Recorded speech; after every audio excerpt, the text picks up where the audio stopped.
Quer saber qual é a grande crise das organizações tradicionais? Por que as organizações tradicionais não estão conseguindo competir no mercado? Quer saber?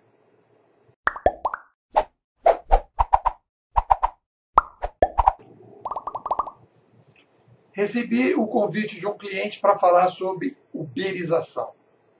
Fui para lá, começamos a discutir o modo operacional da empresa, começamos a conversar e a gente fez uma roda de conversa e aí começaram a surgir algumas propostas, algumas mudanças e eu fui ali sugerindo determinadas coisas que iriam dentro da linha do que a gente pode chamar de uberização, que seriam realmente disruptivos.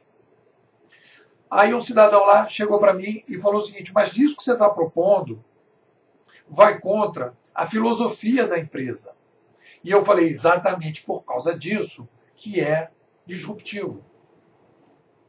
Vamos separar três coisas aí: propósito, ética e modus operandi. Vamos falar de cada coisa para a gente entender o que é cada coisa, para não misturar, não embolar, não confundir. Qual é o propósito de qualquer organização que se apresenta à sociedade? Atender da melhor maneira possível o seu cliente. Ponto. Qual é o propósito de qualquer organização da sociedade? Atender da melhor maneira possível o seu cliente. Isso não tem discussão. Ponto. O que é ética de uma organização? Como eu vou atender melhor o meu cliente? Quais são os meus parâmetros legais e morais para que eu possa atender melhor o meu cliente? Isso é ética.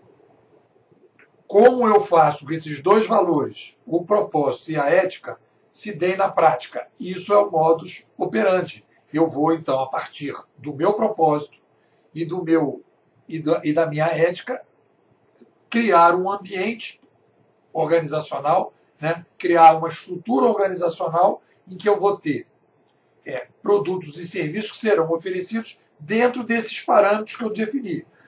Qual é a grande crise que as organizações estão passando? Houve uma embolação, esse é o meu diagnóstico, houve uma embolação entre propósito e modus operandi. O modus operandi depende das tecnologias existentes. Nós somos uma tecnoespécie, temos uma tecnocultura e temos um ambiente tecnocultural. Então, de tempos em tempos, nós introduzimos, e isso acontece em todos os mercados, a gente introduz novas tecnologias em que você muda o modus operandi, né? Então, um propósito mais amplo de uma organização deveria ser: eu atendo o meu cliente da melhor maneira possível, independente das tecnologias existentes, independente da tecnocultura existente. E sempre vou atualizar a minha tecnocultura a partir da chegada de novas tecnologias para continuar atendendo bem o meu cliente.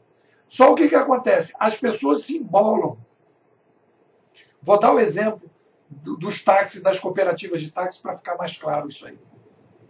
Se você perguntar um propósito para um diretor de uma cooperativa de táxi, ele vai dizer o seguinte: o meu propósito é, através da nossa cooperativa, levar passageiros de carro, receber ligações das pessoas e atendê-los da melhor maneira possível. Isso é modus operandi, que tem a ver com as tecnologias que ele tinha na mão naquele momento. Ele está com modus operandi, então ele está confundindo propósito com modus operandi, né? O que faz o Uber? O Uber chega e fala: olha, eu vou resolver o problema de mobilidade, que é o problema da cooperativa de táxi. Não é levar os passageiros de carro e através do telefone, ou ficar quando eles acenam na mão, da melhor maneira possível. Não. É resolver o problema de mobilidade da população. Ponto. O que faz o Uber? Ele resgata filosoficamente isso. Ele diz: eu quero resolver o problema da mobilidade da população. Só que eu tenho hoje um outro ambiente tecnocultural e, a partir desse ambiente tecnocultural, eu vou fazer uma nova proposta, vou ter um novo modus operandi. Mas o propósito continua o mesmo. Ele resgata o propósito que foi perdido, porque a cooperativa de táxi, e aí que está a crise, ela não consegue perceber que ela foi transformando ao longo do tempo o que é modus operandi em propósito. Vamos pegar um outro exemplo: TV Globo e YouTube. Se você perguntar para uma pessoa da TV Globo, o que ele vai dizer? que eles são produtores de conteúdo de qualidade. E eles oferecem o melhor produto de qualidade possível para os seus clientes, né? Então, modus operandi.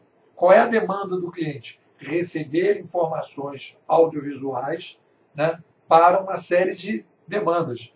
Jornalística, informativa, entretenimento, esporte, tudo. Então, essa é a demanda do cliente. Então, no momento que surge o YouTube, né, você está oferecendo isso para o seu cliente e não está produzindo conteúdo. É uma crise filosófica. Aí você vai dizer, mas depois não tem a necessidade de ter empresas que produzem conteúdo? Tem. Mas também agora existe uma outra possibilidade, que é você fazer a curadoria de conteúdo, né? O Netflix ele faz o quê? Ele faz uma curadoria de conteúdo de produtores de vídeos independentes que vão apresentar no Netflix. Então é uma espécie de curadoria. Ele não está fazendo o conteúdo diretamente. Quando diz assim, um filme original do Netflix, é uma negociação que ele está fazendo com vários produtores. Pode até entrar no negócio, mas ele é basicamente uma plataforma que oferece, né, produtos independentes de entretenimento. Então, existe uma crise filosófica no caso da TV Globo, né? Porque ela não consegue perceber que o cliente dela está indo consumir no YouTube, que é uma curadoria de produção de vídeo, que ele faz uma curadoria de produção de vídeo, que ela poderia estar também nesse negócio, mas ela não consegue sair do propósito amarrado no modus operandi. Então ela está perdendo clientes para o YouTube porque ela não consegue desgarrar do propósito que está embolado com o modus operandi. Se ela não tivesse embolado, ela continuaria produzindo conteúdo e já teria criado um YouTube da TV Globo há muito tempo. Não criou por quê? Porque não consegue não consegue fazer essa superação. Então, aquele cliente que tem uma demanda de produtos audiovisuais de qualidade, que estão recebendo isso pelo YouTube e estão selecionando aquilo que é de qualidade para ele, e aí não é mais uma definição de que o centro define o que é a qualidade. Cada um define o que é a qualidade. Então, continua a mesma demanda. E o YouTube resgata o propósito. Ele está oferecendo conteúdo de qualidade para as pessoas, só que ele não está produzindo aquele conteúdo. O propósito continua o mesmo. A demanda humana continua a mesma. Só que você fez uma atualização do propósito, desgarrando o propósito do modus operandi. Porque a galera do YouTube não vem com a intoxicação que o pessoal da TV Globo tem. E é essa a grande dificuldade das organizações tradicionais. É que elas estão vivendo a crise da junção entre propósito e modus operandi. Podem continuar até fazendo ainda, né, o modus operandi antigo, mas tem que criar uma outra área para criar um novo modus operandi com outro propósito, que o propósito continua sendo o mesmo, só que faz uma atualização para o novo modus operandi. E isso é uma crise filosófica que tem que ser superada. E as pessoas estão querendo resolver o problema tentando melhorar o modus operandi sem assumir que existe a crise filosófica, sem perguntar, né, qual é o nosso propósito, o que nós fazemos, o que realmente a gente deve continuar fazendo. E aí começa a embolação, e é por isso que as pessoas estão com tanta dificuldade de entrar nesse novo mundo digital.